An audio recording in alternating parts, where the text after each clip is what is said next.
오늘 여호수아 17장 7절에서 18절 말씀을 가지고 올라가서 스스로 개척하라 라는 제목으로 함께 말씀을 살펴보려고 합니다. 지난주에 하나님께서 약속하신 가나안 땅을 정복해가는 전쟁이 정복한 땅을 각 지파들에게 분배하는 일을 마치는 것과 함께 끝이 났습니다. 그렇죠? 앞에 11장 23절에서 그 온 땅을 점령하여 이스라엘 지파의 구분에 따라 기업으로 주매 그 땅에서의 전쟁이 그쳤더라. 그리고 나서 성경에 기록된 일들을 읽어보면 읽어가는 맛이 좀 덜합니다. 그 내용들이 지난주에는 이스라엘 백성들이 쳐서 멸한 왕들이 누구누구이고 이랬죠. 그래서 요단강 동쪽에는 누구요? 헤스본 왕 시혼과 바산 왕 옥, 그리고 요단강 서쪽에는 여리고 왕, 아이 왕, 예루살렘 왕 등등 그렇게 31명의 왕들을 기록하고 있는 것이니까 읽어가는 재미가 덜하지요. 그런데 그 후로도 각 지파들이 분배받은 땅들이 어디에서부터 시작해서 골짜기 어디, 성읍 어디까지 이러면서 각 지파들이 분배받은 땅들의 동서남북의 경계를 기록하고 있어서 이건 역시도 읽는 맛이 좀 그렇고 읽고 나서도 생각이 안 납니다. 그렇죠? 근데 여러분, 지금 우리가 볼 때 지루하기만 한 이런 경계와 경계, 그래서 읽고 나서도 별 감동이 없는 이러한 것들을 성경은 왜 기록하고 있는 것일까요? 좀 생각해 보면 우선은 우리가 보고 읽기에는 지루한 지명들이고 경계에 대한 내용들이지만 그것을 받는 사람들 누구입니까? 이스라엘 백성들 입장에서는 어떨까요? 역시나 지루한 지명들이고 경계일까요? 그렇지 않을 것입니다. 38년 동안, 40년 동안 광야를 떠돌다가 이제 드디어 내가 정착해서 살게 될 땅을 만난 것 아니겠습니까? 더불어서 우리 지파에게 그리고 나에게 주신 기업, 나의 소유, 그곳에 머물고 그곳에서 살아가야 하고 그것을 관리하고 지켜가야 하는 나의 기업에 대한 기록이고 그 경계에 대한 증언이지 않습니까? 나한테 관계된 것들이 되면 지루할 수 없는 그런 내용들이 되는 것입니다.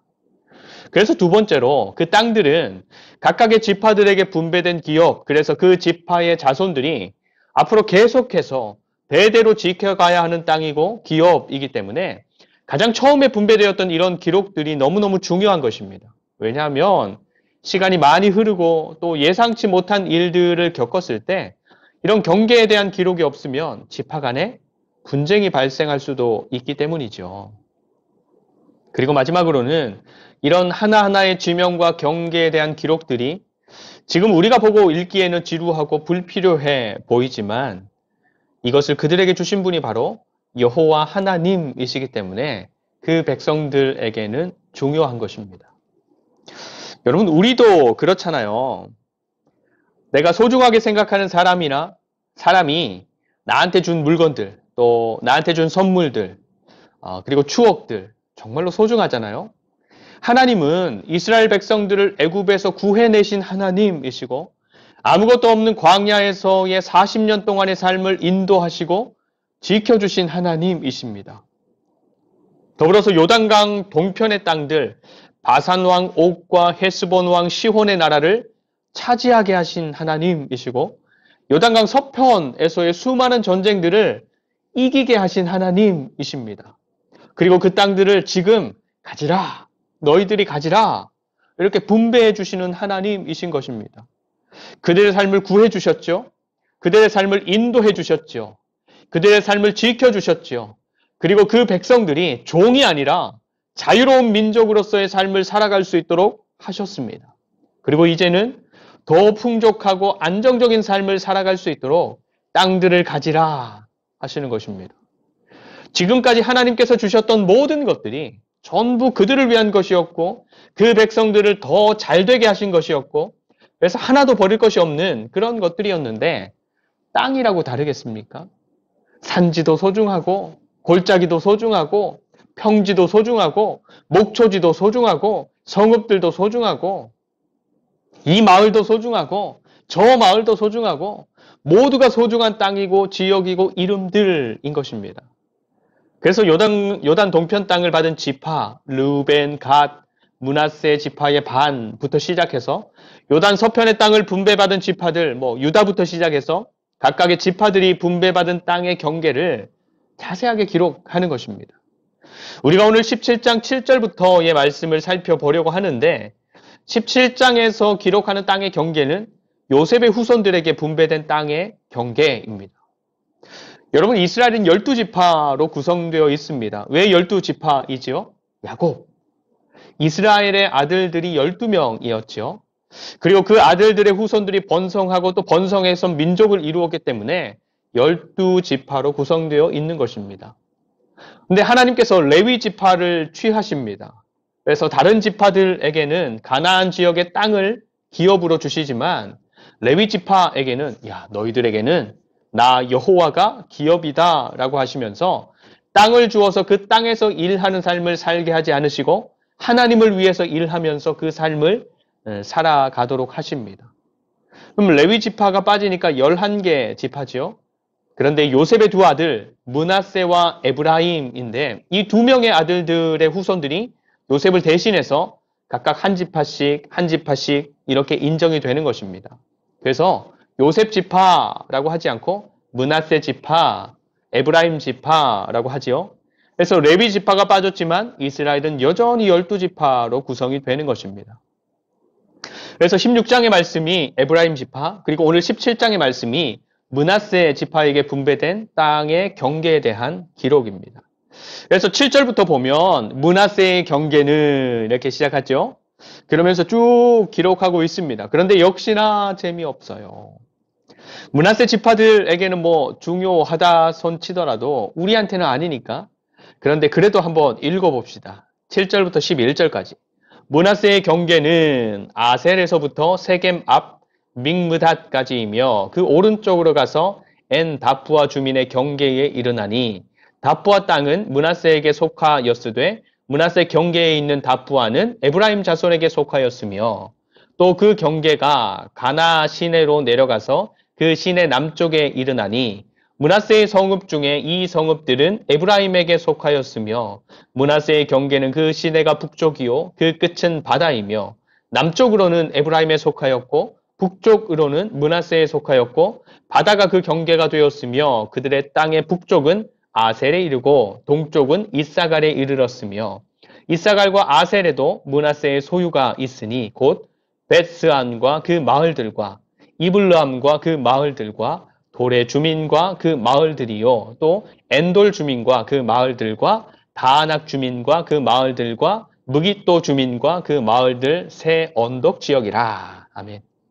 므낫세 지파한테 주어진 땅들을 보면 여기서부터 여기까지는 므낫세 지파의 땅이야 할 수 있는 부분들도 있고 다른 지파와 공유하는 것 같은 땅도 있고 므낫세에게 주어졌지만 다른 지파 영역 안에 들어가 있는 땅들도 있는 것입니다. 어떻습니까, 여러분? 지파별로 좀 경계가 분명하고 같은 지파끼리는 함께 붙어 있고 그런 게 더 낫습니까? 아니면 다른 지파와 공유되기도 하는 것 같고 다른 지파 안에 들어가 있기도 한 이런 경우가 더 낫습니까? 뭐가 더 나은 것 같습니까? 특별히 이게 더 낫다 잘 모르겠죠. 근데 그 다음 말씀을 보면 12절 13절 그러나 므낫세 자손이 그 성읍들의 주민을 쫓아내지 못하며 가나안 족속이 결심하고 그 땅에 거주하였더니 이스라엘 자손이 강성한 후에야 가나안 족속에게 노역을 시켰고 다 쫓아내지 아니하였더라. 아멘. 어떻습니까? 잘은 모르겠지만 이건 좀 아닌 것 같은데 싶은 상황을 마주하게 되는 것입니다. 지난주에도 말씀드렸지만 이런 말씀들이 뒤에 사사기에 가도 나옵니다. 이렇게 이스라엘 백성들이 자기들에게 분배된 땅에서 여전히 살고 있는 가나안 땅의 주민들을 쫓아내지 않고 좋은 게 좋은 거지 이러면서 더불어 살았든지 아니면 쟤네들 너무 무섭다. 우리한테 해코지하지 않으니까 그냥 조심조심 살자.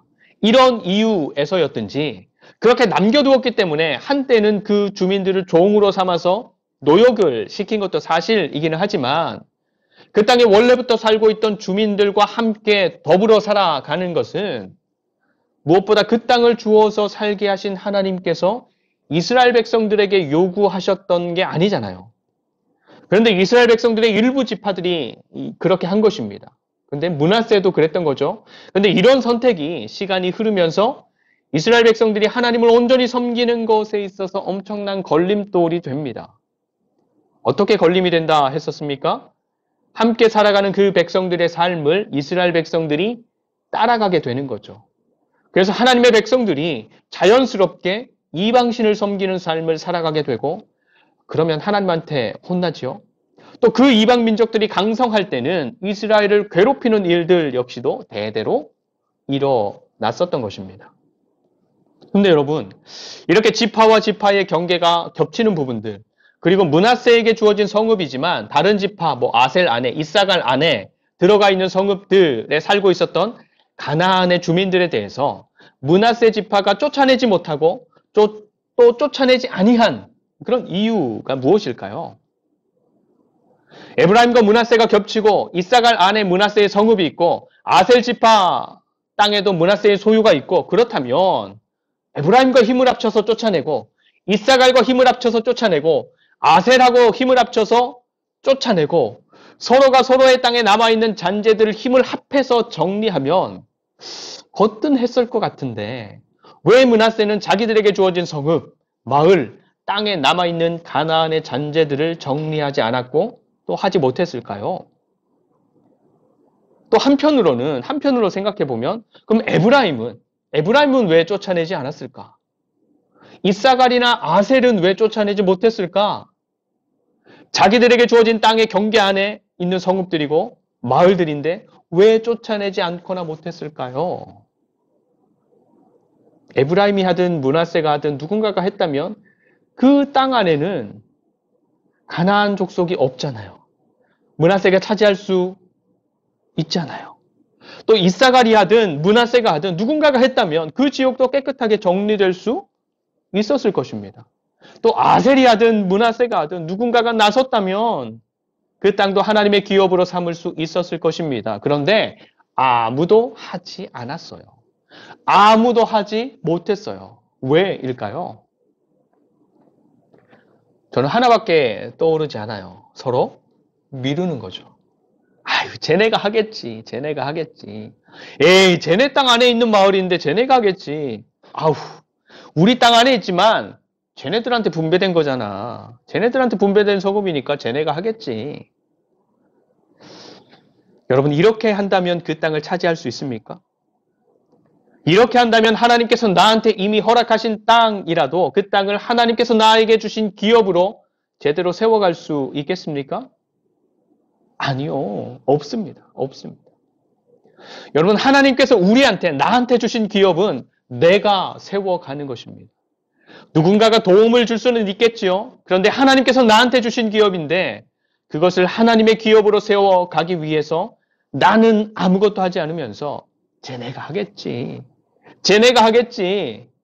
누군가가 해주겠지. 이러고만 있으면 아무리 하나님께서 나한테 주신 기업이다라고 할지라도 그것을 제대로 차지할 수도 없고 세워갈 수는 더더욱 없는 것입니다.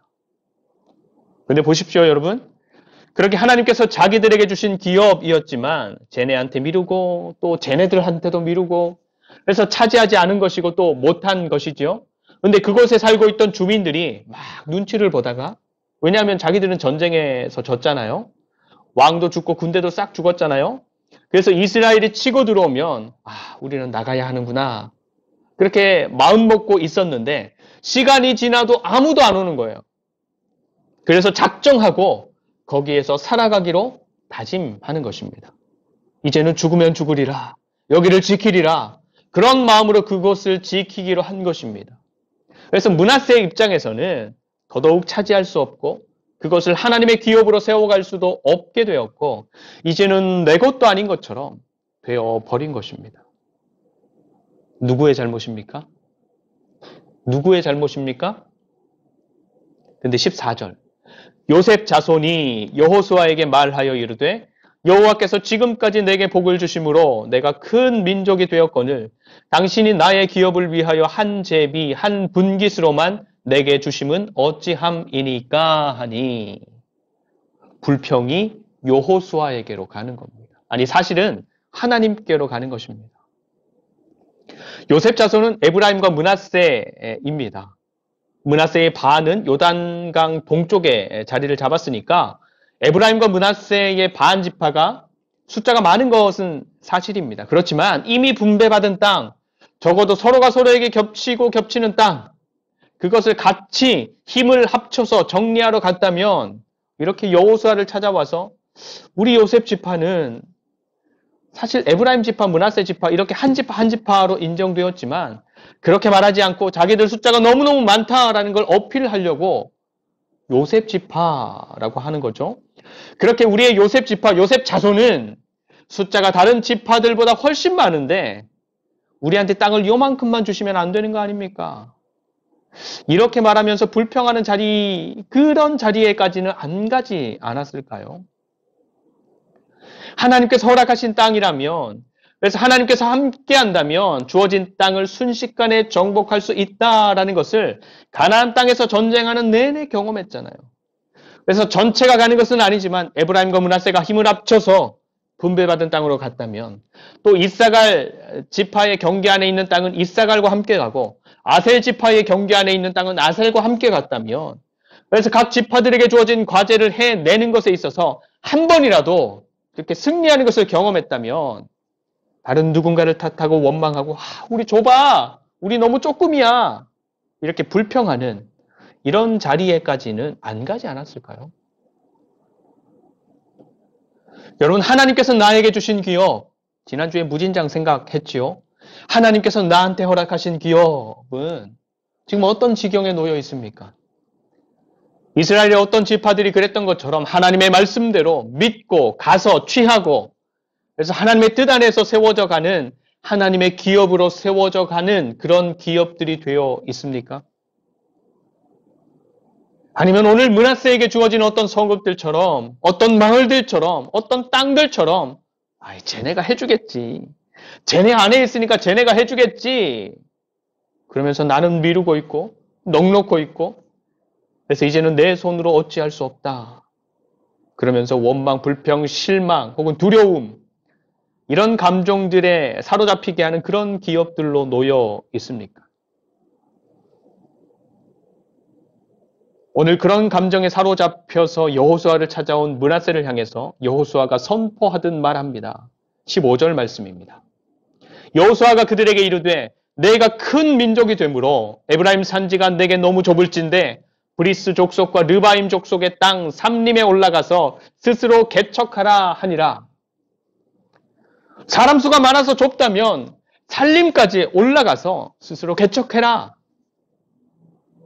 여러분 하나님께서 여호수아를 통해서 므낫세를 향해서 하시는 이 말씀이 여러분들에게는 어떻게 들립니까?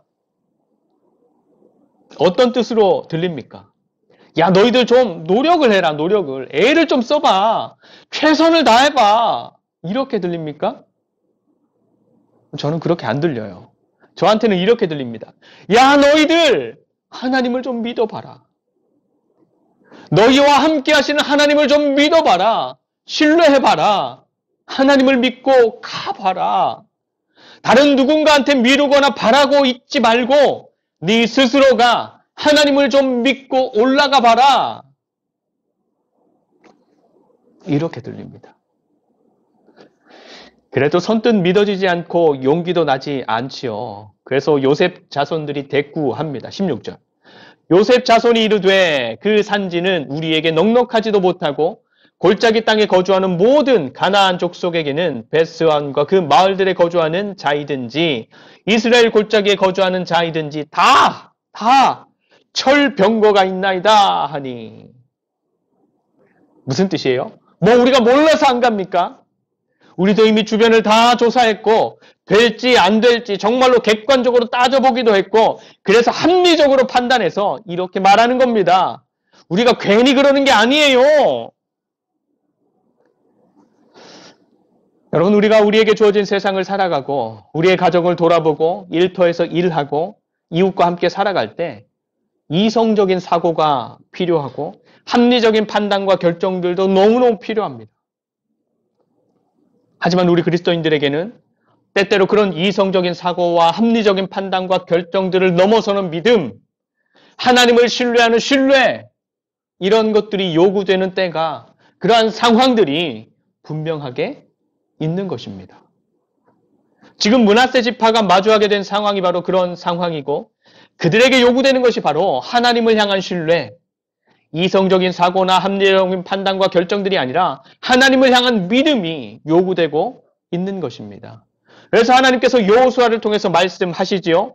17절, 18절, 여호수아가 다시 요셉의 족속, 곧 에브라임과 므낫세에게 말하여 이르되 너는 큰 민족이요 큰 권능이 있은즉 한 분깃만 가질 것이 아니라 그 산지도 네 것이 되려니 비록 삼림이라도 네가 개척하라.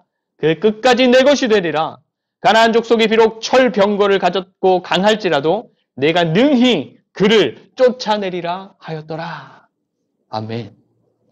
이것도 네 것이 되리라. 다른 사람의 도움을 기대하지 말고 네가 스스로 개척해라. 네 것이 되리라. 그들이 비록 강할지라도 객관적으로 볼 때 상대조차 안 될지라도 네가 그들을 쫓아내리라.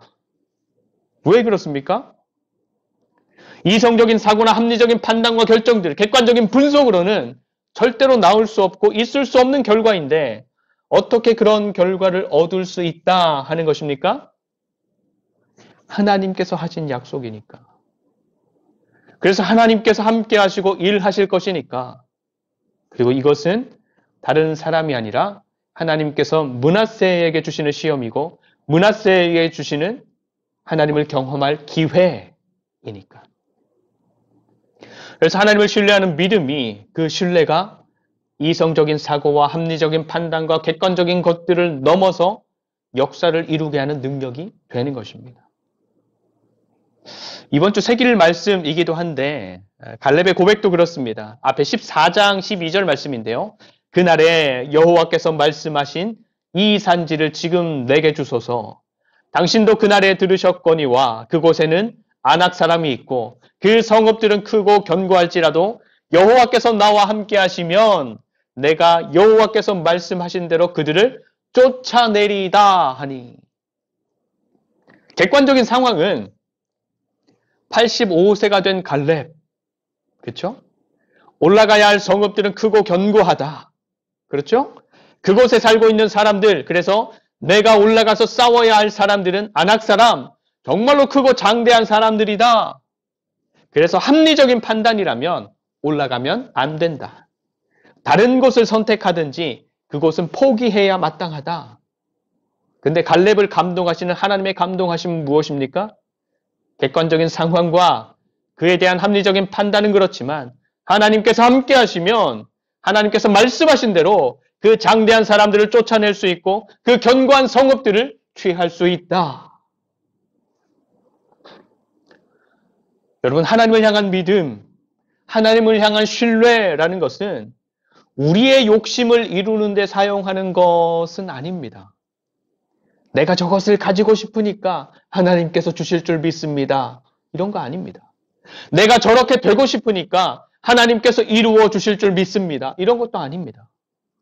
하나님의 말씀대로 삶을 이루어가고 하나님의 말씀대로 기업을 세워가고 그렇게 하나님의 말씀대로 우리에게 주어진 삶을 세워가기를 원하는데 그렇게 세워가야 할 것 같은데 그런 감동이 있는데 객관적인 상황과 그에 대한 합리적인 판단은 아니라고 할 때 그때 이런 기도, 그때 이런 고백, 이런 선포를 하는 것입니다. 하나님께서 함께 하시면 하나님께서 원하시는 대로 그 일이 이루어질 줄 믿습니다. 하나님의 뜻대로 세워질 줄 믿습니다.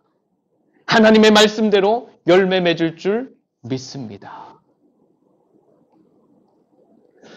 여러분, 우리에게 주어지는 삶에서 하나님을 좀 더 신뢰하시면 좋겠습니다. 그래서 내가 하나님 앞에 좀 더 엎드리고 내가 하나님의 말씀대로 삶을 조정해가고 그래서 내가 하나님을 좀 더 신뢰하는, 그래서 하나님을 경험하고 하나님을 좀 더 알게 되고 그래서 우리의 믿음이 살아있는 믿음으로 조금씩 조금씩 세워져가는 은혜를 누리는 삶이 되면 좋겠습니다. 하나님께서 함께 하시는 은혜가, 하나님께서 감동하시는 은혜가, 하나님께서 말씀하시는 은혜가, 하나님을 향한 믿음과 신뢰가 시작되고 깊어지는 은혜가 저와 여러분들의 삶에 풍성하게 누려지시기를 간절히 축원드립니다. 기도하겠습니다.